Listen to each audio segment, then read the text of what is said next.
A tenant is paying down my mortgage. They're buying me a free house. The property's going up in value.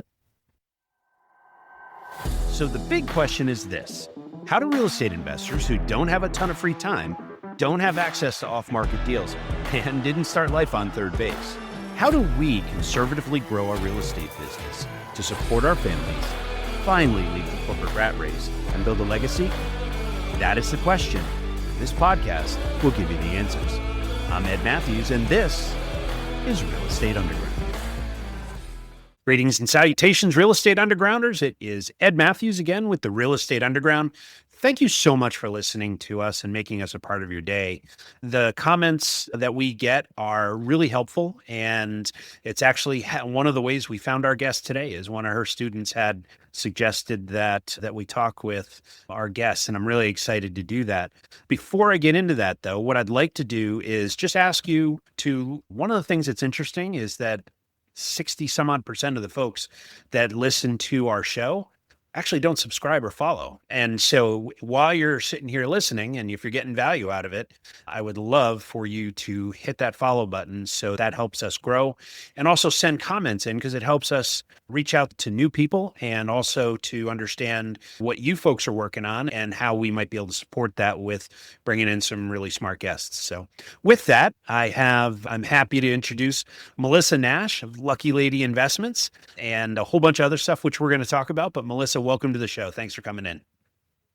Absolutely. Thanks for having me here. Yeah. So for those folks who haven't discovered you yet, why don't you tell us a little bit about who you are and what you do? Yeah, definitely. So I'm a real estate investor, long-term and short-term, single family, buy and hold. So I'm all about just holding on to those bad boys, cash flowing when we can, and just long-term financial freedom, long-term wealth. It's really about building that financial security for the future. So that's what I do for my own portfolio. I'm also a real estate investment coach because, of course, when I first started investing, I live in California and I'm investing in states that are not California, 2,000 miles away. And so, of course, everybody's like, how are you doing that? I'm not flying out to these markets. I'm not hiring contractors. I mean, I have, and I've done that, and I've learned my lessons with that. And so it's more, people are like, how are you doing it? We want to do it too. And so I started helping people, and now I've helped over 2,000 investors actually buy passive rental properties. Well, excellent. And congratulations and thank you. You're welcome. Yeah, this space can always use and very much needs highly qualified people to join the ranks. And what's interesting, I also mentor a whole bunch of people, and I get the question every once in a while, why are you doing this? Why are you telling us all the stuff that you tell us? And I tell them two things. I'm curious what your take is on this. I tell them really two things. One, it's a big world out there, and there's plenty of deals for everybody, right? There's plenty of people that own property that need help and need a solution, and I'm a value add guy. There's plenty of those out there. The second thing is, I'm 15 years ahead of you. You're not catching me. What you're working on, I was working on 15 years ago. And my job as a coach or mentor is I always tell people, we're all reading the same book. I'm learning from somebody who's on chapter 27. I'm on chapter 19, and you, my friend, are on chapter 5. I'm happy to help you, right? If I can help you not do some of the dumb stuff that I did, all the better, right? Well, exactly. And that's kind of the same approach that I take is like, I look at Melissa, when I first started investing, it's been, about 11 years or so now. And yeah. I look at where I was and like what I needed or what I wish I had, coupled with absolutely the mistakes that I've made. And honestly, my biggest mistake is not getting started sooner. I didn't start investing until I was in my 40s after a failed business. And so my goal is, I want to help younger people, but unfortunately, most of my clientele are, 30s, 40s, 50s. They're like, okay, I've done the W-2 thing. I want my time back. I want my freedom back. Help me do it. And which I love. I want to help those people. But gosh, I would love to help the 20-year-olds because can you imagine? Like, I wasn't investing back then, but if I had that head start where I would be now, I just can't even, it just blows my mind. I try not to think about it. But so I would love to help even younger people, Yeah, control what you can control, right? And time travel is still not possible. They haven't figured out how to break the relativity. Here we are. Yeah, Yep, and I exactly. couldn't agree more. I think one of the things that I'm always trying to think about is, okay, what would, so I started in my 40s as well. So you and I are in similar boats, although I'm pretty sure I'm older than you. But the fact is that what would, 28, 30, 32-year-old Ed or Melissa, what would we want to know so that I either A, didn't do the dumb deal that I did, or B, once I bought a good property, here are the 14 ways I screwed it up and how would I avoid those mistakes? And yeah, I couldn't agree more. So let's talk about your investing business first. It's interesting. You have a wide variety of assets within your portfolio. And so walk me through your thesis. How do you figure out if a property, whatever type of property that is, how do you figure out a property is something that's a good fit for you? Yeah, definitely. Well, first of all, I'll kind of summarize and let you guys know that my goal is to be as lazy as possible. The least amount of work that I have to do on a deal. I've done the whole flipping thing, hiring contractors, managing rehabs. I've lost money, I've made money. I've done it all mostly out of state, and it's a second job. It really is a second job. So my goal is, how can I buy properties where I'm doing the least amount of work? And then within my portfolio, I have different strategies because I believe in diversification. Some of my properties will have more cash flow than others, and some of my properties have more appreciation than others. And so I that's probably the biggest thing is, and I didn't do this all at once. I didn't just all of a sudden do this.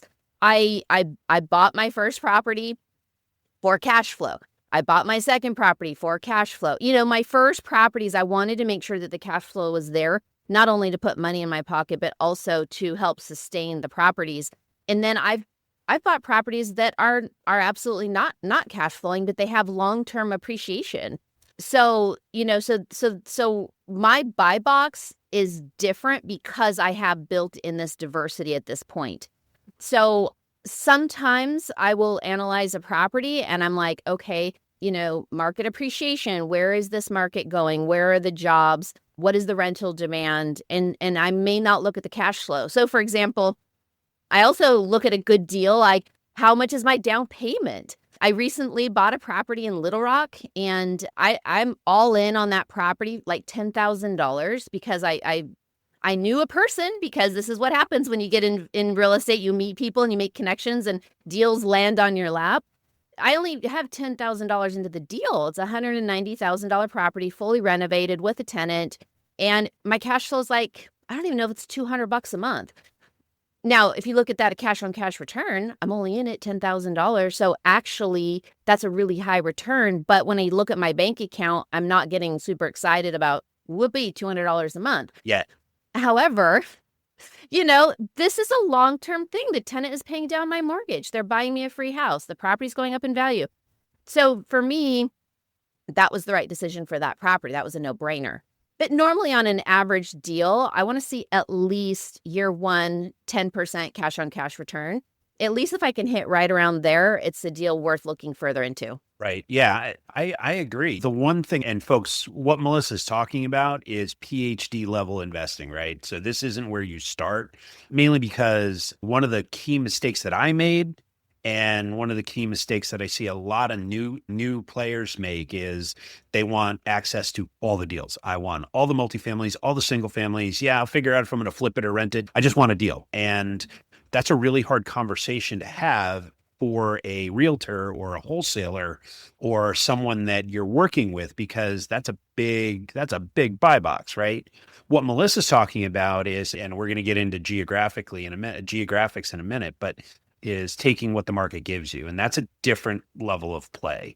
So anyway, Melissa, let's get back to you. So in terms of geography, you mentioned Arkansas. Little Rock is a great market.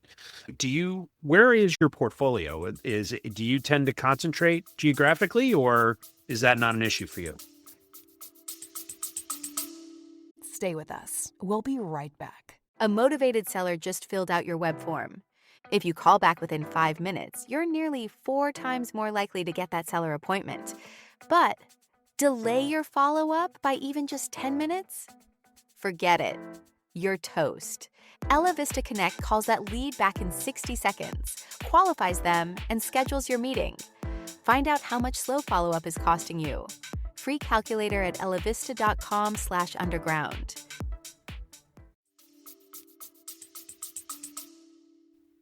I mean, I wasn't intending to buy in Little Rock. I'm already in 5 other markets. Yep. And I think 5 markets are enough for me. I wasn't necessarily intending to do that, but the deal came to me and I was like, hey, I can't pass this up. And also my strategy is I have local property managers that I've vetted out that do everything for me, and they're good quality property managers. And if they're not good, I'm going to switch. I'm going to go find another one pretty quickly. So that doesn't scare me. Probably in the beginning, it was a little bit nerve-wracking, like trusting somebody else. But at this point, they're my partner. They're doing all the work. I'm doing nothing. So what does it matter if I go to Little Rock or Memphis or Kansas City? The property manager does everything. I don't. So at the end of the day, I was like, yeah, it's a great deal. Let's go to Little Rock. Okay, cool. So let's talk about vetting property managers then. What are the things that you need to know about a manager before you consider hiring them?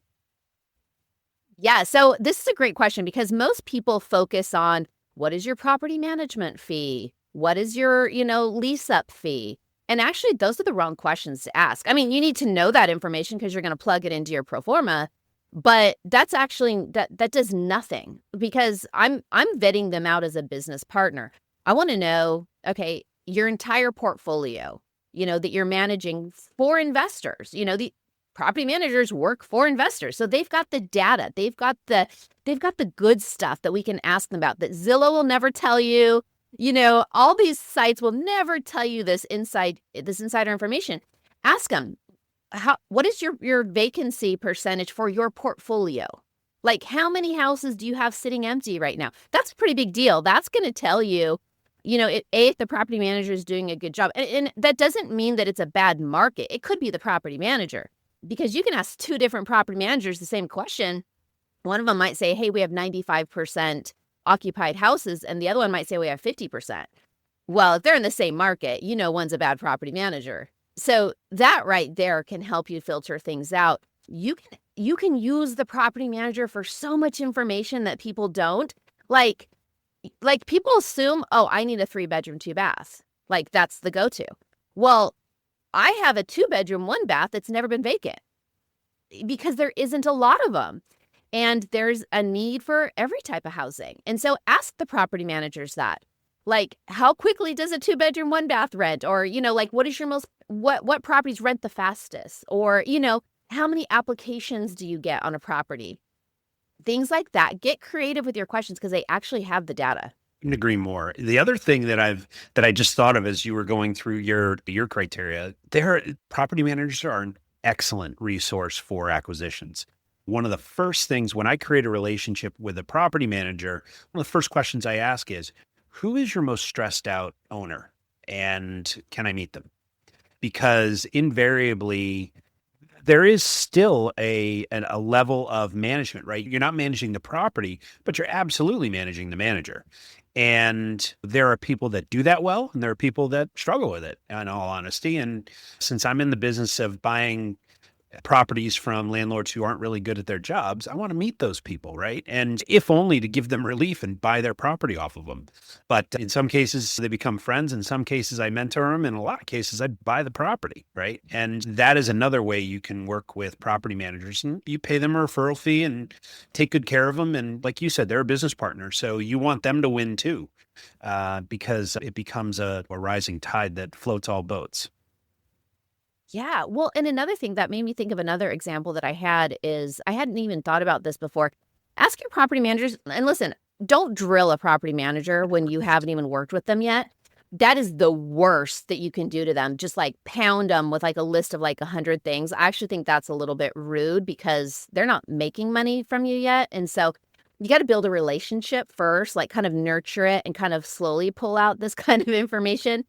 But one thing that one of my property managers in Birmingham did is have a house that had been renovated. It was getting older. It had been renovated a while back, and there's some things that it needed. And they said, you should get a home warranty. on this house because there's going to be some things that are going to start breaking down. And that way you don't have to pay for it. We'll work with the warranty company if anything comes up. And I was like, you know what? That's a really amazing thing because as you build your portfolio, you just get busy and you forget how long I've owned a property or how old things are. And having a property manager know that for you is really cool. And so randomly enough, I bought a home warranty and there was some plumbing stuff and I had added septic stuff to the home warranty because you can buy a home warranty at any time. It doesn't just have to be right when you buy it. And that was one thing that I've never done before. And so guess what? I got all that work done for free. Thank you to my property manager. So, you know, you can ask property managers questions like that, like, hey, what are you doing to help me as an investor save as much money as possible? Like, have you ever done anything for other, you know, and like just kind of get the conversation going and things like that might come up, or you can make recommendations to them because they're learning too. Right. It's definitely a team effort. Without a doubt, without a doubt. And when you have now, are you buying houses that are turnkey, or do you consider buying houses that need a little love too, or properties, not necessarily houses? So I started out buying turnkey. So the number one thing was who to trust, what markets, what the properties are, you know, so that was my first step. And honestly, it was like investing with training wheels. Because, you know, being 2,000 miles away, I would have never, ever had the courage to do it unless everything was already done for me. And there has to be checks and balances along the way. There's proper ways to do. You can't just fall asleep on a turnkey deal because there are shady people out there. But there's really awesome people out there and really awesome teams that really do want to help you. And so that's what I've curated the last 10 years is building out really amazing teams that I can trust. And so yeah, I started out with turnkey and then I started kind of getting involved in short-term rentals. And then we did some renovations on short-term rentals, kind of did the BRRRR thing, which was phenomenal, a lot of work. And then I started doing like flips and BRRRRs out of state. I did about 50 of those. And yeah, I lost money on a lot of those deals, trusting the wrong contractor. I mean, I was just like, this is a second job. I just created this whole other stress for myself. And I had to go back and go, why did I start real estate? What is the point of all this? And for me, it was the time factor. It was, I want my time back, but also I want to build this long-term financial freedom. I want to be able to retire in peace and not be stressed out. And, you know, and so I was like, okay, what is going to get me to there? What is going to get me to that point? And for me, it came back around to what I said earlier is being lazy as possible, which mostly is turnkey now. So I'm back on buying really good turnkey deals and just trusting the right people and making the right connections, like that deal in Little Rock. I mean, I wouldn't have gotten that opportunity had I not already been building those relationships. Right on, right on. You know, the thing I try really hard to trust people, and I'm not always 100% good at that. But how do you tell the difference between someone, you're talking about buying properties 2,000 miles away, right? They're just in that exchange, there's an inherent risk. So how do you figure out, okay, do I have a good one or do I have somebody that's good at telling me what I want to hear? Like, how do you navigate that? Because it's not always easy, right? It's not. And so I've kind of developed a pretty good checklist and I keep on file data information on all these teams that I've worked with or that people have recommended to me. They'll come to me and be like, hey, Melissa, you know, I've been buying properties from this team. They're really amazing, you know? And so I haven't bought from all the teams that I've worked from, but I bought from a lot of them. And I keep a pretty good system of questionnaires, like, who are you? How long have you been in business? What is a standard renovation? How much do you spend on a standard on a renovation? And what are your renovation standards? You know, how old does the water heater have to be before you replace it? Are you pulling permits? You know, all these types of questions, I have that built out and I keep it on file. And if I'm vetting somebody out to work with them, they have to fill that out, you know, and if they can't fill it out, then, well, why? Why don't you want to fill it out? Like, what do you not want to tell me? Like, right. You know what I mean? So I've got that. And then it's honestly just long-term relationship building. I have seen inspection reports from some of these teams that I've worked with for 10 years, from not only my own properties, but from my clients who I'm working with, because I'm helping them and introducing them to these same teams. And they're like, and I tell them all the time, I go, hey, send me an inspection report. If you want a second pair of eyes on it, like, I'm not an inspector, but I've seen a lot. I can You know what you definitely know. kind of, yeah, I can look for those red flags and kind of see, because sometimes you see something and you think it's a huge deal and it's actually not. It just sounds like it is. And because I've done so many renovations, I know what the costs are. Right. And so that's a big one is I see those inspection reports all the time. And so I know exactly what they're skipping or what they're missing or what they're doing extra. So that's probably the biggest thing is getting your eyes on previous inspection reports and then obviously ordering your own inspection report. Always, always, always order your own. Right. Even if you're buying it as is, where is, you should inspect that property, if only to inform your construction when you take over and you onboard the property, right? Exactly. Yeah, couldn't agree more. Exactly. Couldn't agree Yep. more. So where are you right now and where's your business going? Great question. So my goal right now with my own personal portfolio is there's kind of a strategy where I've been in this buy phase, right? It's like, where's my next money coming from my next deal? What house has equity in it? Can I pull equity out of that house to buy more properties? Maybe I have a lazy property that I need to do a 1031 exchange and I need to move that into better performing properties. So I've always been kind of like, I've been like, just creative buy phase is kind of what I call it. And then you kind of get to the point where I'm like, okay, now what is my end game here? What is my strategy? And I'm just now maybe coming up to realize that, it would be nice to kind of settle my retirement a little bit more. Although now I'm saying this, but I love real estate so much. I don't know if I'll ever stop buying. But the strategy is once you kind of have your properties, if you have like, let's just say you had 10 properties, you do the whole snowball payoff thing where, you take all of your cash flow and you dump it into mortgage number one, and then you own that one free and clear. And then it snowballs into the next one and the next one and the next one. So, I could do that. And that's what a lot of my clients actually want to do. That is their strategy.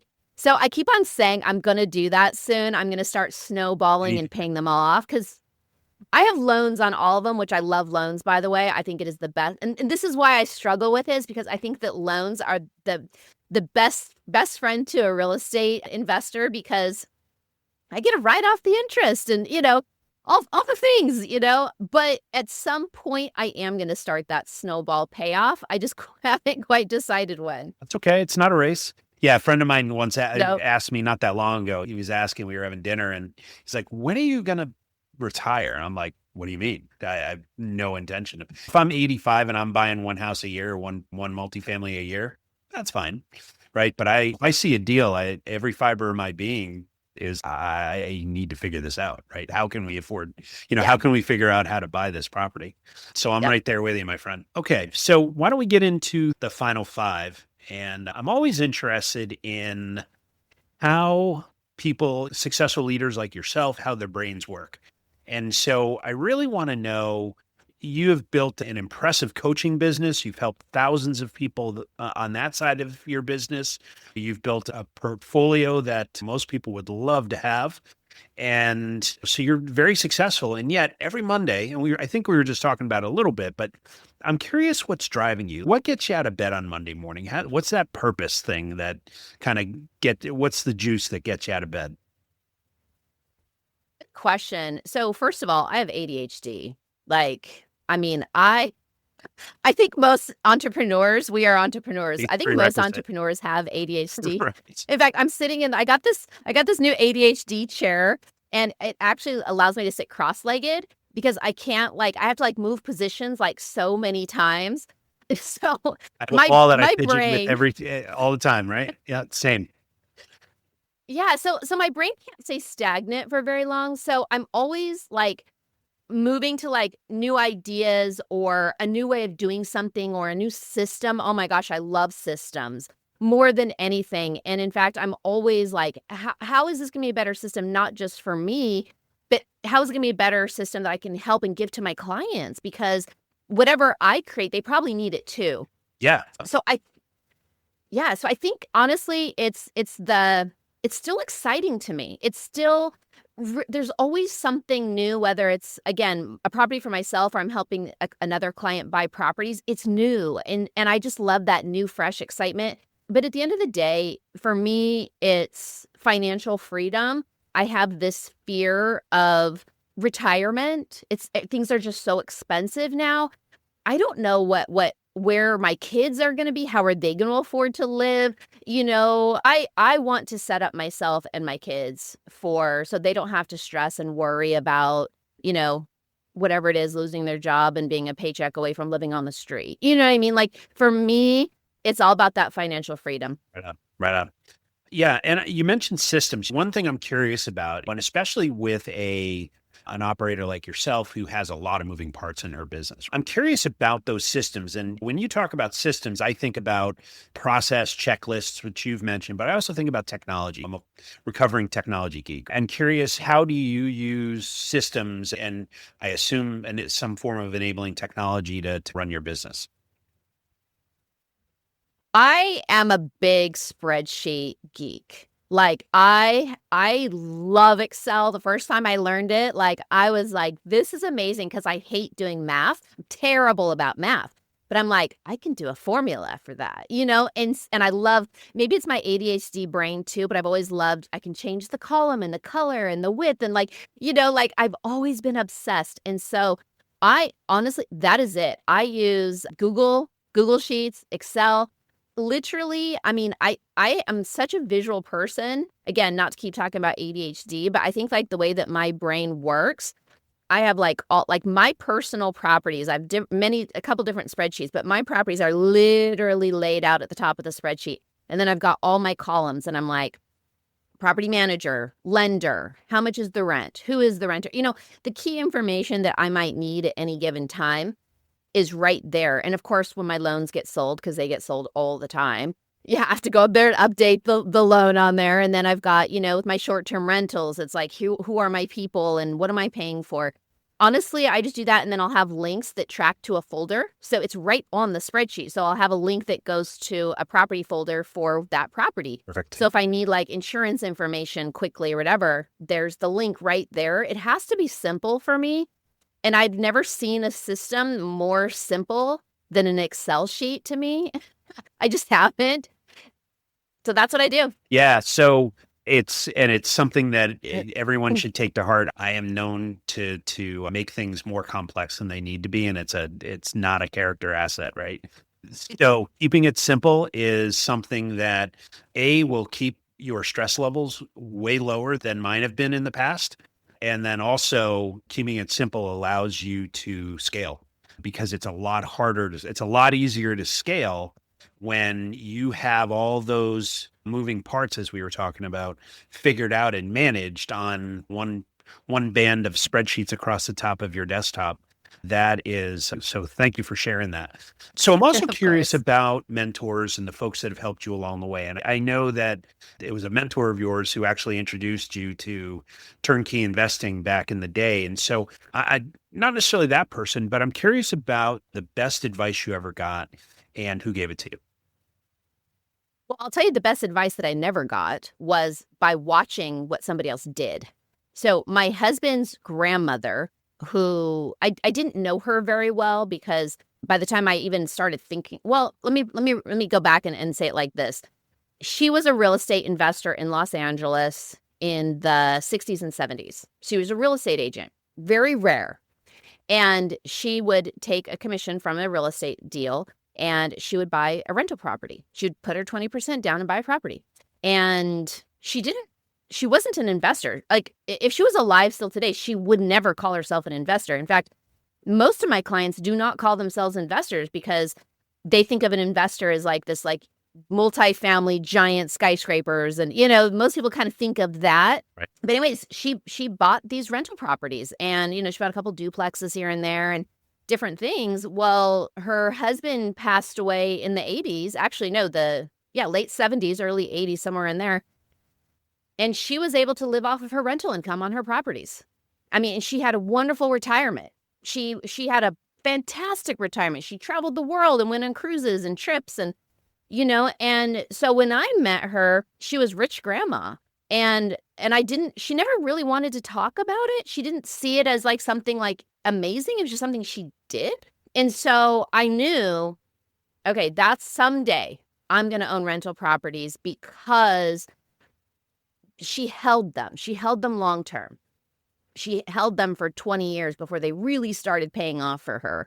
And so I knew that rental properties can create long-term wealth. And so even though I didn't learn from her, I absolutely learned from her because of what I watched her do. It's such an important story for you and for everybody to hear, in that it's, first off, time is your friend, but also having the foresight. You don't need to go out and buy that 50-unit building, right? A duplex right down the street or across the country, if that's a better fit for you, over the course of a decade, 2 decades, will A, get paid off, and B, will continue to appreciate. Because last time I checked, LA property was doing pretty well in terms of the appreciation thing. And just a little bit. A little. And California in general, right? But also from a cash flow perspective, if you stay in line, even just stay in line with inflation, 2-3% increases every year over 20 years is good for your residents, because that gives you the capital to continue to invest in the house and keep it nice and clean and safe. And also it puts pretty good money in your pocket over the course of time as well. And then if you ever decide to sell and exchange or cash out, refinance or whatever or if your heirs sell and they get stepped up basis, but it works out very nicely. Let's just put it that way. So, okay. So that's a success, right? You had a very good person, a role model to model what you were doing. I'm curious about a decision that you've made, a mistake that you look back on and you go, man, and we all have them. And I fundamentally believe that you learn way more from your mistakes than you do from your successes. So I'm curious about a professional decision that you made that you're like, oh boy, I would love to have that one back. And what would you do different? Well, first of all, I would get started sooner. Well, that's the biggest mistake. My very, very first property was after my husband and I were married. I mean, we're talking 25 years ago, because again, I had this rich grandma in my brain going, buy a rental property, you'll be fine. But I didn't actually know anything. Literally, I bought this property. We were living in Atlanta at the time, in Georgia. And I was like, I can go down and get a loan. They gave me 100% financing. In fact, I think they even paid for closing costs. It was like back in the wild, wild Good west times. where you could just do anything. Good times. And yeah, and I'm like, that's a no-brainer. I didn't know anything about property management. I didn't know I could hire a property manager. I didn't know how to run numbers. I didn't know how much the rents were. Like, I literally did nothing. I thought that all I had to do was buy the property. The renters would just come flocking and they'd be amazing. And I could just make up a rental number. I didn't run the numbers. I didn't count for taxes, insurance. I mean, nothing. Nothing. I just thought you buy it and that's enough. Obviously, I failed. I failed big time. And I think I ended up, I think I had a renter that ended up just taking the property off my hands. We bought it. She bought it from me. Anyways, I lost money on it. Like, a terrible, terrible, terrible situation. I didn't start investing again for, 18 years, 17 years later. Like, you know what I mean? It scared me. Yeah. But the problem, I get it. yeah, the problem is that it's my own fault. The mistakes were 100% me. I had zero education. I had no business doing that with I mean, good for me for attempting, right? You're Because right. I keep saying that. Shoot your shot. But you got to kind of know a little bit. Like, Yeah. you got to kind of know how to run numbers, like what makes a deal good or bad. Like, you have to have some education. And I had zero, and I thought that was enough. Yeah, I was a ready, fire, aim kind of guy myself. I hear you on that one. It's hey, I admire you for taking that shot. I fundamentally believe that I always admire the people. Everybody falls down. I have a friend of mine that's in investing, the venture capitalist in Silicon Valley, and he always says, I don't want to deal with an entrepreneur until they've cycled, is his term. And cycling means you drove your company into a brick wall and it was a disaster. And then you got up, you dusted yourself off, and you went back to work, right? That cycle, that getting up part is the part that 99% of the people don't do. They go do something else. And so kudos to you for getting back up on the horse proverbially, and because most people don't. All right. There's a bunch of lessons in there if you were listening. And if you didn't hear them, hit rewind and listen to that 3 minutes one more time, because that was gold. All right. I'm speaking of gold. I'm curious about how you take in information. Like, what's the book on your proverbial nightstand? Is it whether you're an audio person or a hard copy person, or you go to conferences or what? How do you take in information, and specifically, who are you paying attention to these days from an author, creator type? Yeah, for me, it's all about mindset at this point. That's what it's all about. I mean, I've kind of, we've kind of hinted on this a little bit, but I've picked my strategy. I know what my goals are at this point. I'm a long-term buy and hold investor, mostly single family. In fact, right now that's all. Maybe I'll do multifamily, but right now I just love the single family asset. I've, changed within that and gone to different markets and diversified, but I know what I'm doing at this point. I've done enough. I've put in the reps. I feel confident in what I'm doing. So now it's just mindset. Right. So, obviously I have to say Rich Dad, Poor Dad, because even though I'm not reading it anymore, it is still a go-to book because I'm always telling people about it. I'm like, you have to read it if you're thinking about it, because it changes your mindset. You're learning how money works. So first of all, when we learn how money works in this country, there's another book that I read. It's called The Creature from Jekyll Island. Phenomenal book. My mind was blown when I read that book. I was like, wait a minute, the Federal Reserve isn't ran by the federal government. It was just like so mind blown how the richest families in this country started and how it works. And so your mind is blown open when you start to learn about, Robert Kiyosaki's four quadrants of, how to make money. Then you start going into what is our money system? That was fascinating to me. And then after that, it was building my own personal strategy and doing. Then now it's honestly, it's the 4-hour work week. It's Napoleon Hill, Think and Grow Rich. It's all positivity. And in fact, I have deleted anything from my social media that is not positive.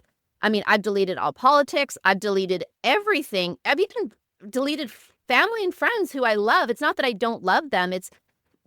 I need to have positivity. Right. I can't allow any fear mongering to go into what I am doing, what I'm building for myself and my clients. And I think my clients need that as well. I am the person that is going to create a bubble of positivity, and you can do this. And I'm my own, best cheerleader. And, so for me, it's anything that is positive and keeping my mind excited and moving forward. So I love that. Yeah. Somebody had given me advice way back, and depends on the time span, but what he said was be a producer of social media, not a consumer.